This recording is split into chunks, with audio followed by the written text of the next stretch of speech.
मरूरा गौरव कार्यक्रम में आप सभी का बहुत बहुत अभिनंदन, बहुत बहुत स्वागत। आप सभी इस बात को जानते हैं कि यह जो कार्यक्रम है मरूरा गौरव, वह पद्म सम्मान से सम्मानित जो विभूतियां हैं उनसे आपको साक्षात कराने के लिए किया जाता है। आज मरूरा गौरव की दूसरी कड़ी है और बड़ी महत्वपूर्ण बात यह भी है कि आज के इस कार्यक्रम में हम आपको एक ऐसी पद्म विभूति से साक्षात कराने जा रहे हैं जिन्होंने अपने खेतों में निरंतर नए प्रयोग किए, नवाचार किए और विश्व भर में किसान वैज्ञानिक के रूप में अपनी एक अलग पहचान बनाई। 2019 में श्री जगदीश प्रसाद पारिक जी को पद्मश्री से सम्मानित किया गया। ये राजस्थान के लिए गर्व की बात नहीं थी बल्कि पूरे विश्व के लिए गर्व की बात रही है, इस रूप में कि जगदीश प्रसाद पारिक ने जो खेती अपने खेत में की वह पूरी तरह से प्राकृतिक खेती कही जा सकती है। कहीं कोई यूरिया, कहीं कोई केमिकल का उन्होंने उपयोग अपने खेतों में नहीं किया। और मुझे यह भी लगता है कि प्राकृतिक खेती की प्रेरणा देने का कार्य जो किसी ने किया है हमारे यहाँ पर, तो जगदीश प्रसाद पारिक जी ने किया है। 1970 से आप स्वतंत्र रूप से खेती कर रहे हैं और पद्मश्री के अलावा आपको ICAR का सम्मान, जगजीवन राम सम्मान भी आपको प्रदान किया गया। आपको नेशनल कृषि अवार्ड भी सम्मानित किया गया और भी बहुत सारे सम्मान निरंतर आपको प्रदान किए जाते रहे। लेकिन सबसे बड़ी बात यह कि आपको गोभी मैन के रूप में जाना जाता है। जगदीश जी, आपका बहुत बहुत स्वागत और अभिनंदन है स्टूडियो में। जगदीश, शुरुआत करते हैं कि आपने खेतों में बहुत सारे नवाचार किए हैं जी। लेकिन जो सबसे पहली बात मुझे याद आ रही है और बल्कि आपसे संवाद में ये बात पता लगी कि जब दूरदर्शन की शुरुआत हुई थी राजस्थान में, जो 1987 में आमेर से जब, तो उस समय के सबसे पहले जो कार्यक्रम था उसमें आपने प्रस्तुत दी थी, उसके बारे में थोड़ा सा जानकारी दें। जी, मैं खेती का काम शुरू से करता आ रहा था और जो मैं उत्पादन करता वो बड़े अधिकारियों को, बड़े राजनेताओं को, सबको दिखाता, उसको रखता नहीं। और सबको दिखाता कि मैंने इतना बड़ा वो किया है, इतनी लंबे वो की है, इतने वजन का किया है। कुछ ही इच्छा थी मेरी विश्व रिकॉर्ड बनाने की, तो उसमें उनके प्रमाण पत्र लेने के लिए मैं उनको करता। जब यहाँ दूरदर्शन की स्थापना हुई 1987 में, तो मैं महेंद्र मधुप जी के संपर्क में आया और उन्होंने पहले एक किसान के रूप में मुझे वो ले गए और आमेर से ये पहला जो प्रोग्राम था वो शुरू हुआ। और ये मैं पहला किसान हूँ जो मधुप जी के साथ 1987 में दूरदर्शन से मैंने प्रोग्राम दिया और 1987 से लेकर अभी तक मैं इनसे जुड़ा हुआ हूँ और मैंने जो कुछ किया है इनके माध्यम से पूरे देश में इसको फैलाने की कोशिश की है। अच्छा, आपने जब शुरुआत की थी खेती किसानी की जो, तो उसमें बहुत ज़्यादा प्रसार शिक्षा इस रूप में विकसित नहीं थी, बल्कि ये भी कहा जाए कि खेती किसानी के अंतर्गत स्थानीय स्तर पर जो है प्राकृतिक संसाधनों का उपयोग करके प्राकृतिक खेती को करने की कोई सूझी हुई नहीं थी उस समय जो है, क्योंकि देश अन्न के संकट से गुजर रहा था और रासायनिक खेती बहुत ज़्यादा परवान पे थी। उस दौर में भी आपने प्राकृतिक खेती को विशेष प्राथमिकता दी, इसलिए कि इसके पीछे क्या वजह रही? देखिए, मैं एक खेतीहर परिवार में था जी। और मेरे परिवार में मेरे दो मामा जी, एक मामी, नानी और मैं स्वयं। तो ज़मीन थी काफ़ी, उसमें खेती किया करते थे। लेकिन उस वक्त क्या था कि किसी तरह के रसायन का प्रयोग कोई आम किसान कोई नहीं करता था। ये जो जैविक खेती में मतलब रासायनिक जो खेती है वो 1964 के बाद से शुरू हुई है और 64 में ही यूरिया का प्रयोग हुआ है, उससे पहले नहीं। केमिकल का तो करीब 64 से बहुत बाद में अलग अलग प्रयोग में लिया गया है। तो जब परंपरा में ऐसी खेतियाँ चलती आ रही थी तो मैंने जो सीखा वही खेती करना शुरू कर दिया। जब मैंने ये देखा कि ये इसमें यूरिया बगा रहे हैं, वो बगा रहे हैं, इसमें नाइट्रोजन के लिए ये कर रहे हैं, तो मैंने समझा कि ये एक जनजीवन के लिए गलत है। तो मैं उससे दूर रहा और मैं जो खेती करता आ रहा था उसी को पनपाने की कोशिश की। अच्छा, 54 से आपने खेती बाड़ी की 57 से आपने खेती बाड़ी तरफ ध्यान देना शुरू कर दिया और 70 से आपने स्वतंत्र रूप से जो है खेती शुरू की। मैं बात कर रहा था प्राकृतिक खेती, खासतौर से बात कर रहा था कि यूरिया और का प्रचलन बहुत ज़्यादा 70 के टाइम में तो शुरू हो गया था। तब आपने बहुत सारे जो प्रयोग किए थे शुरुआत के दौर में जी, खेत पर जो प्रयोग किए थे और आपको खेतों के वैज्ञानिक के रूप में पुरस्कृत भी किया गया आपको जो है। तो मैं जो थोड़ा सा ये जानना चाहता हूँ कि ये जो प्राकृतिक खेती है और ऑर्गेनिक खेती और रासायनिक खेती, क्या इसमें फ़र्क है आपसे? देखो, हमारे यहाँ हमारे देश में जो खेती है वो कई रूपों में की जाती है। जैसे प्राकृतिक खेती। प्राकृतिक खेती वो होती है जिसमें प्रकृति के द्वारा ही बीज डाला जाता है, किसी प्रकार की निराई गुड़ाई नहीं की जाती है, न बीज का रोपण किया जाता है, न उसमें किसी प्रकार का कोई खाद डाला जाता है, और वो प्रकृति में ही होता है। जैसे बहुत से हैं, ग्वारपाठा है, कैर है, सांगरी है, ये सब आते हैं प्राकृतिक खेती में, जिनमें किसान को केवल तोड़ के बेचना होता है, बाकी नहीं। उसके बाद आती है जैविक खेती। जैविक खेती वो होती है जिसमें जो भी काम किया जाता है वो जीवों के द्वारा किया जाता है, और जीवों में बैल के द्वारा हल चला करके बीज डालते हैं, बैलों के द्वारा ही कुओं से पानी निकाल करके उसकी सिंचाई की जाती है, फसल कटने के बाद बैलों के द्वारा ही उसकी गोहवाई करके और अनाज निकाला जाता है, और बैलों के द्वारा ही वहाँ पहुँचाया जाता है। तो इसमें आदमी प्लस से जानवर दोनों का समायोजन हो गया। केंचुआ भी होता है उसमें जो। अब दूसरी बात यह है कि ज़मीन में केंचुआ है, केंचुए के अलावा हमारे बहुत से ऐसे 400 तरह के सूक्ष्म जीवाणु हैं जो हमारी फसल, हमारी पैदावार को बढ़ाने में हमें पूर्ण रूप से सहयोग करते हैं। जैविक खेती का मुख्य रूप ये है कि हम जीवों को बचाते हुए अपनी फसल को उनसे सुरक्षित हटा करके मार्केट तक ले जाएं, बाजार तक ले जाएं, वही जैविक खेती होती है। अगर हमने जीव हत्या कर दी तो वो जैविक खेती नहीं मानी जाएगी। रासायनिक खेती क्यों करना चाहते हैं ज़्यादा लोग? रासायनिक खेती की तरफ से ऐसे क्या, 1964 में जब हमारे प्रधानमंत्री थे, वो बाहर से हमारे देश के लिए गेहूं मांगने के लिए गए और उन्होंने उनको अपमानित किया गया। उस वक्त उन्होंने हमारे जो कृषि वैज्ञानिक थे उनसे ये अनुरोध किया कि क्यों न खेती को ऐसा विकसित किया जाए ताकि हमारी जो जनसंख्या है उसके लिए हमें कहीं से मांगना नहीं पड़े। उसके लिए हमारे जो कृषि के महान वैज्ञानिक थे तो वो सब लग गए, और उन्होंने लग करके और अपने अपने अलग अलग प्रयोग किए।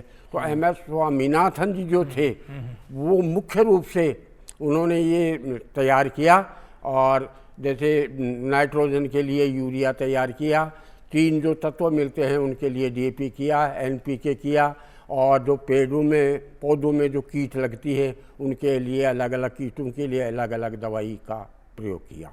तो ये तो 1964-65 के बाद से शुरू हुआ है। अच्छा, आप सीकर जो जिला राजस्थान का जो है जी, सीकर के अजीतगढ़ से आते हैं जी, और जब आप खेती किसानी से जुड़े जी, तो आपको नहीं लगा कि पढ़ाई भी करनी चाहिए? आपको पढ़ाई के बारे में थोड़ा सा बताएं, कितना आपने मैं सन 1968 से पहले मेरे साइंस बायोलॉजी थी, मैंने 10वीं क्लास तक के पढ़ाई की। उसके बाद में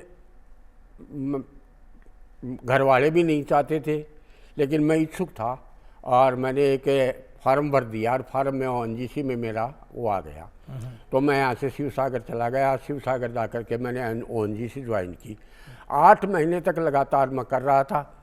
तो उस वक्त मुझे बहुत अच्छी यहाँ जो गजीटेड को तनख्वाह मिलती है वो तनख्वाह मुझे मिलती, बहुत अच्छा पैसा मिलता।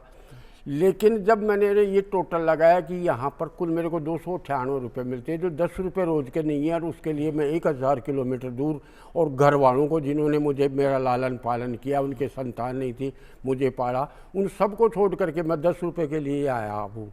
तो मैंने वो छोड़ करके और वापस आ गया। आकर के अपनी ज़मीन को संभाल ली, और ज़मीन को संभाल के उसमें 70 में 18-12-70 को विद्युत कनेक्शन लिया और स्वतंत्र रूप से फिर खेती करने लग गया। तो खेती में मेरा रुझान था केवल जो अपनी परंपरागत जो सब्जियां हैं और हर मौसम पर जो हमें लगाई जाती है उन पर ज़्यादा ध्यान दिया। ये बहुत महत्वपूर्ण बात जगदीश प्रसाद पारिक जी ने कही है कि वो नौकरी से जुड़े हुए थे और उस समय में आप सोचिए कि इस तरह की साइंस की पढ़ाई उन्होंने की, लेकिन जब उन्हें लगा कि इसकी बजाय अगर खेत पे काम करता हूँ तो निश्चित रूप से मैं खुद अपनी पैदावार तो करूँगा ही और देश के लिए भी कुछ कर पाऊँगा, तो इसी रूप में खेती को अपनाया। और एक बड़ी बात जगदीश प्रसाद जी आपके साथ यह भी रही है कि 25 किलो का जो गोभी का फूल जो आपने उसमें किया, और ऐसे ही बहुत सारी और कद्दू भी जो आपने बहुत बड़ा जो उसमें उस समय पैदा किया। और इन सब के साथ साथ एक बात यह भी रही कि इन सब जो पैदावार जो आपकी हुई उसमें नए जो बीज आपने अपनाए, अपनी तरफ से जो है कुछ प्रयोग जो है खेती के नवाचार के जो प्रयोग के आपने किए, तो इस सब के प्रति आपको जो है कैसे रुझान हुआ और किस तरह से आपको लगा किस तरह का काम करना चाहिए? देखो, जैविक खेती में जो जैविक खेती करने वाले किसान हैं वो खाद स्वयं का तैयार करते हैं, उनको रासायनिक खाद की आवश्यकता नहीं होती। दवा वो स्वयं अपनी बनाते हैं अगर बीमारी हो जाए तो, वरना रासायन में जैविक में कम होती है बीमारी। तीसरी बात, मेहनत है जो खुद की परिवार की होती है, ज़्यादा आवश्यकता पड़े तो दूसरे व्यक्तियों से ली जा सकती है। पानी स्वयं का होता है, और इसके लिए मुख्य जो चीज़ है वो बीज। तो बीज हम जो हमारे सब्जियां हैं, अनाज है, उनमें जो अच्छे से अच्छा जो फल दिखे, अच्छे से अच्छा जो सिट्टा दिखे, अच्छे से अच्छा जो अनाज दलहन में जो दिखे, उसी को तैयार करके अगली फसल के लिए हम तैयार करते हैं। बाकी बीज कहीं से लिया नहीं जाता है। अगर बीज लेंगे तो हमारा तो ग्राफ नीचे आ जाएगा, डाउन, मतलब जो हमारी इनकम है वो एकदम कम हो जाएगी। तो हम compost, super compost, vermicompost, जिप्सो कंपोस्ट, कई तरह के खाद बना करके आवश्यकता अनुसार पानी दे करके और वो तैयार करते हैं, और तैयार करने के बाद ग्रेडिंग करके मंडी में माल भेज देते हैं। अच्छा, एक बात बताइए जगदीश प्रसाद जी कि आपने प्रयोग भी किए, नई जो है फसल जो है किस तरह से ली जा सकती है उसके बारे में भी आपकी सफलताएं रही साथ में। एक बात खास तौर से कि ये जो सीकर का अजीतगढ़ का क्षेत्र है, सूखा क्षेत्र है और शुष्क क्षेत्र, एक प्रकार से शुष्क क्षेत्र में खेती की बहुत सारी चुनौतियां भी जुड़ी होती है, तो उनसे कैसे मुकाबला किया आपने? पहले तो सर पोजीशन ये थी कि हमारे यहाँ पानी की क्षेत्र में कोई कमी नहीं थी, लेकिन बाद में धीरे धीरे ऐसी स्थिति आ गई कि पीने के लिए पानी नहीं रहा। और एक परिस्थिति तो मेरे सामने भी ऐसी आई कि मुझे भी ज़मीन बेचने के लिए मैं भी तैयार हो गया, क्योंकि ज़मीन को बेच करके दूसरा कोई धंधा करेंगे, इसमें बिना पानी का कुछ भी पैदा नहीं कर सकते हैं। लेकिन फिर उसमें प्रयत्न किए कि जो हमारे अजीतगढ़ के पश्चिम साइड का जो पानी है वो बह करके और सामर में जाता है, और अजीतगढ़ के पूर्व क्षेत्र का जो पानी है बह करके साबी नदी में जाता है, त्रिवेणी से होता हुआ। तो वो जो बह करके जाता है वो मेरे फार्म के एकदम सामने से सटा करके जाता है, कई बार तो टूट करके नुकसान भी करता है। तो उसको मैंने रोकने की कोशिश की, और खाली कट्टों में मिट्टी भर भर के पानी की आड़ी लगा करके पानी को मेरे खेत में डाला, खेत में डालकर रिचार्ज किया। और जब ये रिचार्ज करने से मुझे जब लाभ हुआ तो हर साल मैं रिचार्ज करता रहा, और आज भी स्थिति ये है कि रिचार्ज के पानी से ही 7.5 HP की विद्युत मोटर और 5 HP की सौर ऊर्जा की वो दोनों साथ चलती है, और आराम से मैं खेती करता हूँ। बाकी मेरे सामने पानी की कोई समस्या नहीं है, और जब तक किसान रिचार्ज नहीं करेगा तब तक किसान। अच्छा, आपको कृषि वैज्ञानिक सम्मान से सम्मानित किया गया, और ये महत्वपूर्ण बात भी है कि खेतों में जो नए प्रयोग करते हैं, नई तकनीक को अपनाते हैं, और पारंपरिक खेती जो चल रही है उसमें समय के अनुरूप की क्या कुछ आवश्यकता पड़ रही है, उसके अनुरूप आपने बहुत सारे निर्णय भी लिए जो है। तो ये कृषि वैज्ञानिक के रूप में एक किसान जो है जब काम करता है तो उसमें क्या आप बताना चाहेंगे कि आज के जो नई पीढ़ी है उनको? किसान को बुआई से लेकर कटाई तक कई किसान के सामने समस्याएं आती हैं। ज़्यादा बरसात होना समस्या है, बरसात नहीं होना समस्या है, बरसात के साथ हवा चलना फसल को गिरा देती है समस्या है। फसल में कई तरह के रोग लग जाते हैं, जैसे कातरा लग जाता है। कातरे के साथ साथ एक ऐसा जानवर लगता है, उसके जहाँ सिरा आता है वहाँ पर, तो वो उसको कुतर के और आगे सिरा ही नहीं आने देता है। तो कई तरह के ऐसे कीट हैं जो हमारी खेती को पनपने नहीं देते। तो उसके लिए हम क्या करते हैं, आकड़े के पत्ते, नीम के पत्ते, राख, तम्बाकू की मिट्टी, ये सब का अलग अलग तरीके से जैसे जैसे वो डस्ट के रूप में, लिक्विड के रूप में, और उनका प्रयोग करते हैं।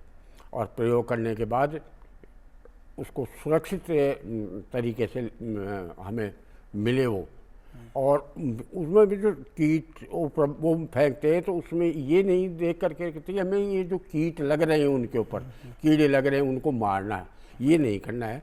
वो उनको अनकॉन्शियस कर दे, बेहोश कर दे, ताकि कुछ समय के 1-2 दिन के लिए वो नीचे आ जाएं और हमारे फल हैं वो तैयार हो जाए, उनको तोड़ के बेच दें। फिर वो ऊपर आ जाए, कोई दिक्कत नहीं, कोई वो नहीं है, आगे फल आएगा उस वक्त फिर वो कर लेंगे। तो इस तरह उनको बचाते हुए वो करते हैं। अच्छा, ये बहुत बड़ी बात आपने कही, महत्वपूर्ण बात भी कही कि एक भावना ये रहती है कि जीवों को मारा नहीं जाए और उसके बाद भी जो है खेती जो है कीट से जो है नुकसान नहीं है उसको, ये भी किया जाता है। लेकिन एक बड़ी बात जगदीश प्रसाद जी मुझे लगता है खासतौर से कि एक पूरी ट्रेन जो है गंगानगर से बीकानेर तक जो है कैंसर ट्रेन के नाम से शुरू हो गई, और उस ट्रेन के शुरू होने की भी वजह ये रही है कि जो रासायनिक उर्वरक खेतों में उपयोग में किए जाते हैं उनसे बहुत सारी बीमारियां पैदा हुई, कैंसर जैसा भयावह रोग जो है उसका सामना जो है करना पड़ा लोगों को जो है। तो ये बड़ी समस्या आपको नहीं लगता अभी भी है कि मिलावट का जो दौर है उसमें और रासायनिक उर्वरकों के कारण स्वास्थ्य पे बहुत बड़ी समस्या पैदा हो रही है? आज इस वक्त हमारे यहाँ, खैर मैं 10% की नहीं कह सकता हूँ, 10% जैविक किसान हो गए हमारे यहाँ, लेकिन 90% जो 80% किसान है उनका 90% है आज भी रसायन का प्रयोग करता है। और रसायन का प्रयोग करने से क्या हुआ है कि हमारे जो स्वास्थ्य पर फर्क पड़ता है, हमारे जीव जंतुओं पर फर्क पड़ता है, पृथ्वी पर फर्क पड़ता है। और पृथ्वी के अलावा सबसे बड़ी बात तो ये है कि जिस मृदा में हम खेती कर रहे हैं, जिस ज़मीन में हम फसल बो रहे हैं, उसमें पहले हमारे जो बुजुर्ग होते हैं वो निराई गुड़ाई करते, रापण की सहायता से, खुरपी की सहायता से या अन्य खरपतवार को दांतली वगैरह की सहायता से करते। लेकिन आजकल हर किसान वो करना पसंद नहीं करता है, बाकी दवा ला करके बाज़ार से उसमें स्प्रे करता है। तो वो स्प्रे करने से मृदा की जो जैविक शक्ति है, उत्पादन करने की शक्ति है, उसमें हर साल गिरावट आती जा रही है। अगर किसान ने 3 साल तक लगातार ऐसे केमिकल का प्रयोग अपने खेत में कर लिया तो निश्चय जानो आप, ये मृदा है वो बांझ हो जाएगी, बीमार हो जाएगी। बंजर हो जाएगी। और बीमार जो माँ होती है वो कभी स्वस्थ बच्चे को जन्म नहीं दे सकती है। तो सबसे महत्वपूर्ण बात तो हमें ये सोचनी है कि जिसमें हम खेती कर रहे हैं कम से कम उसमें जहर का प्रयोग नहीं करें, और जो भी हम उत्पादन करें। अब उसमें क्या है कि हर आदमी भी अगर नहीं करे तो जितने जो किसान जैविक वाले हैं वो सब ध्यान दे करके इसमें करें ताकि जनजीवन के लिए अच्छा हो। अच्छा, एक जगह मैंने पढ़ा था खासतौर से, इसलिए मैं पूछ रहा हूँ आपसे कि रासायनिक खेती जो है सस्ती ज़्यादा पड़ती है इससे जैविक खेती से, आपको लगता है ऐसी बात है? देखो, कई भ्रांत धारणाएं हैं जी। कि रासायनिक खेती जैविक खेती से सस्ती पड़ती है। ऐसी बात नहीं है। ऐसा कहते हैं कि गोबर जैसे गाय जो रखनी पड़ती है, देसी गाय, उसका गोबर गाय बहुत ज़्यादा रखते लगता है हैं, उसमें। जी। गाय रखते हैं तो हमारे जहाँ फसल का चारा होता है गाय खाती है, गाय के गोबर को ज़मीन में डाल देते हैं। तेरा तुझको अर्पण क्या लागा मेरा, हमारा कुछ नहीं खर्च होता है। जी। चारा बैलों को खिलाते हैं, बैल गोबर करते हैं, वो हम चाह रहे थे कि थोड़े से सुझाव अपने जो प्रयोग आपने किए हैं हाँ। कि जैविक खेती से किस तरह से लघु और तो मध्यम किसान को जैविक खेती से कभी किसान को नुकसान नहीं होता है। जैविक खेती में बीज किसान का होता है, खाद किसान का होता है, पानी किसान का होता है, मेहनत किसान की होती है, और दवा जो हमें प्रकृति से मिलती है उन्हीं का हम आपने किस तरह से किया, किस तरह के जो लोकल स्थानीय साधनों का उपयोग उसमें जो लोकल संसाधनों में मैंने बीज तो तैयार किया, अपना जो बीज तैयार करते हैं उसमें से बीज तैयार किया। खाद है जो हमारे जो जानवरों का है, खड्डों में कंपोस्ट बनाया, सुपर कंपोस्ट बनाया, वर्मी कंपोस्ट बनाया, केंचुए की सहायता से जिप्सम डाल करके जिप्सो कंपोस्ट बनाया। जैसी जैसी आवश्यकता रही पौधों को वैसे वैसे वो बनाया। जब उनको बीमारी हुई, जैसे पत्ता छेदक हुई, तो उसमें राख और कली का इस्तेमाल किया, स्प्रे कर दिया। जैसे अंदर से वो होता है तो गुड़ और तम्बाकू की मिट्टी और गुड़ और तम्बाकू का वो चूरा होता है, मत करके उसके पत्तों में डाला। इसके अलावा छाछ, राई, नमक, आकड़े के पत्ते का दूध, ये सब जैसी जैसी बीमारी हुई इन सब का प्रयोग कर करके और उनको बचाया। ये बहुत अच्छी बात आपने बताई कि उससे कई लोग सीख भी ले सकते हैं कि किस तरह से अपने संसाधनों से ही जो है हम इस तरह का छिड़काव फसलों पर कर सकते हैं कि जिससे कीट से जो है फसलें प्रभावित नहीं हो। इस तरह की खाद खुद तैयार कर सकते हैं जो अपने स्तर पर जो है बहुत कम पैसों में जो उपलब्ध हो सकती है।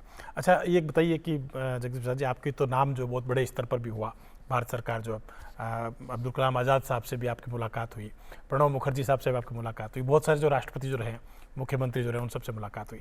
आपको क्या लगता है कि खेती के प्रति किस तरह का जो भाव रहा उन लोगों का जब आपने जो नए प्रयोग किए थे? देखो, जितने भी थे राष्ट्रपति,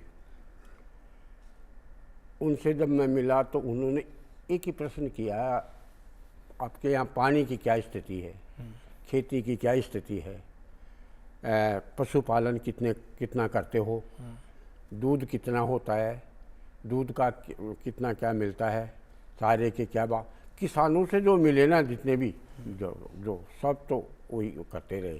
कलाम साहब तो ज़्यादा हिंदी वो ज़्यादा नहीं जानते थे, लेकिन फिर भी उन्होंने, जब मैं बीज लेकर अहमदाबाद IIM में था तो मैंने उनको गोभी का वो फूल दिखाया, तो उन्होंने ये उसके ऊपर अंगुली रख कर के, फोटो है वो, तो अंगुली रख कर के उन्होंने ये बताया कि इस बीज को पूरे हिंदुस्तान में इस तरह से फेंको जैसे पानी में पत्थर फेंकते हैं, वो चारों तरफ घेरा बनाता है, इस तरह इसको फेंको ताकि ये पूरे देश में फैल जाए, पूरे विश्व में फैल जाए।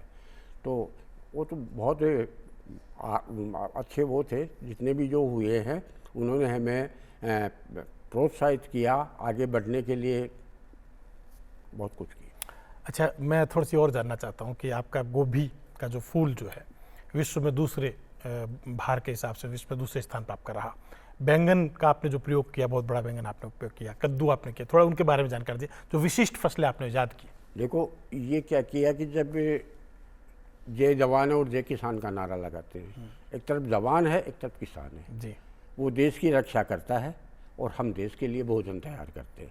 ऐसी कोई चीज़ें नहीं है, आपने जो कपड़ा पहन रखा है वो भी किसान ने तैयार किया है, ये जो कुर्सी पर बैठे हैं लकड़ी भी किसान के खेत में तैयार हुई है। हर चीज़ें जो खाने की चीज़ें हैं, मसाला है, तेल है, जो सब कुछ हमें रोज़ जो दिनचर्या में काम आता है वो किसान पैदा करता है। तो ये सब किसान द्वारा तैयार की हुई जो चीज़ें हैं, तो इसके लिए सबसे बड़ी बात तो ये है कि हम इनको जो तैयार करते हैं उसमें कई तरह के वो रखते हैं। तो किसान, हर किसान अपने खेत में अपनी ज़मीन पर और ध्यान दे करके इनको वो पैदा करते। वो जो मैं पूछ रहा था कि थोड़ा सा उनके बारे में बताइए, जो बैंगन आपने कद्दू वो जो तो बैंगन के बारे में, उनके बारे में पूछा तो मेरा ये उद्देश्य था कि मैं भी किसान जैसे जवान कितने किलो का बैंगन आपने किया था? जी, मैंने विश्व रिकॉर्ड बनाने के लिए बैंगन किया 1 मीटर लंबा, 1.5 इंच मोटा। अच्छा, लंबे वाला बैंगन। गोल बैंगन किया 3 किलो का। क्या बात। तुरई की 7 फीट लंबी। अच्छा, लौकी की 6 फीट लंबी। बंद गोभी की 8 किलो की, फिर की 12, दोबारा फिर उसको प्रेजेंट किया 12 किलो तक की। ब्रोकली की 3 किलो की, गांठ गोभी की 1.5 किलो की, प्याज की आया 400 ग्राम का। अच्छा। आलू किया 900-800 ग्राम का, जिसकी फोटो अभी मेरे पास मौजूद है। क्या बात। तो ये सब्जियां मैं इसलिए करता रहा कि मैं विश्व रिकॉर्ड बनाऊं, क्योंकि जब विश्व रिकॉर्ड जब तक नहीं बनेगा तब तक देश का नाम नहीं होगा। मेरा नाम तो होगा जो देश के अंदर अंदर होगा, लेकिन विश्व में जब होगा तो भारत के नाम से मेरे देश का नाम होगा। तो मेरा मुख्य जो उद्देश्य ये था कि मेरा देश का नाम आ गया। अच्छा, एक बात और बताइए कि आपने जो सब्जियां जो है उनके बारे में तो बहुत सारे प्रयोग किए, गेहूं अपने आप में खूब सारा होता है, गेहूं पर भी कोई प्रयोग किया आपने? गेहूं पर मेरी कोई रुचि नहीं है, गेहूं बोने पर, क्योंकि हम लोग हैं जो किसान, जो जितने भी हैं, अब हर किसान के घर में गेहूं का प्रचलन हो गया। बाकी अब मोटा अनाज खाते हैं, सर्दी में केवल बाजरा और हमारे जो बथुआ पालक। अब तो यूनेस्को ने मोटे अनाज को मान्यता दे दी। मोटे अनाज को मान्यता दी। मैं गेहूं वगैरह की ये खेती करना, मोटा अनाज करते हैं। मोटा अनाज जी। अच्छा, आपको पद्मश्री जब मिला जी, तो पहली बार इस तरह से कुछ हुआ कि एक किसान को, जो राजस्थान के किसान को जो पद्मश्री सम्मानित किया गया, कैसा अनुभूत किया आपने? पहली बात तो मैं ये जानता ही नहीं था कि पद्मश्री होती क्या चीज़ है, और दूसरे ऐसे नाम जरूर मैंने सुना, रुचि नहीं ली इसके प्रति, लेकिन मुझे ये हो रहा था कि ये मतलब जगदीश पारिक और कोई हो सकता है। अच्छा, तो मैंने ऐसा कोई काम नहीं किया जिसके लिए भारत सरकार मुझे इतना काम तो इतना सारा कि अपन लोग बात कर रहे हैं। ये किया, लेकिन पद्मश्री पुरस्कार तो पहले देखते थे नेताओं को, अभिनेताओं को, बड़े बड़े आदमियों को मिलता था, तो मैं तो एक मामूली साधारण किसान हूँ, मेरे को कहाँ से मिलेगा। तो मैंने तो ये तो कोई कल्पना नहीं की थी। जी जी। फिर मिला जब, वो मिल गया, मिलने के बाद क्या चल रहा है। अच्छा, एक बात बताइए कि आपने बहुत सारा ऐसे महत्वपूर्ण काम किए हैं जिसके कारण भारत सरकार को लगा कि खेतों का जो वैज्ञानिक है उसको पुरस्कृत किया जाए। क्या सलाह देना चाहेंगे युवा पीढ़ी को क्योंकि युवा पीढ़ी धीरे धीरे खेती किसानी से दूर होती जा रही है, कि वो किसानी से, खेती किसान से जुड़े और प्राकृतिक खेती को अपनाएं?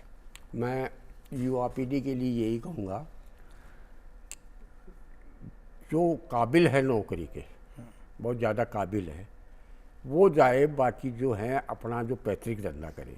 और पैतृक धंधे में भी हमारे देश में 80% किसानों के बच्चे हैं, तो वो पैतृक धंधे में खेती आ गई तो वो खेती करें, लेकिन जहर मुक्त खेती करें, जिस खेती में किसी प्रकार का जहर नहीं डाला जाए, फसल में जहर नहीं डाला जाए, मृदा में जहर नहीं डाला जाए, और जैविक खेती करें, और जैविक खेती से स्वस्थ करें, पशुपालन करें, स्वयं का खाद तैयार करें, स्वयं का बीज तैयार करें।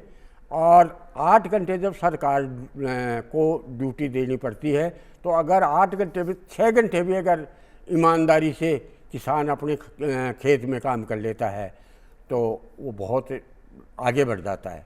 तो मैं तो यही कहूँगा किसानों को कि अपनी जो परंपरागत, हमने किसान के खेत में जन्म लिया है, हमारे पास ज़मीन है, तो हम नौकरी के लिए या और किसी के लिए ऐसे भगते नहीं फिरें, दिल लगा करके अपनी खेती करें और नए से नया काम करें।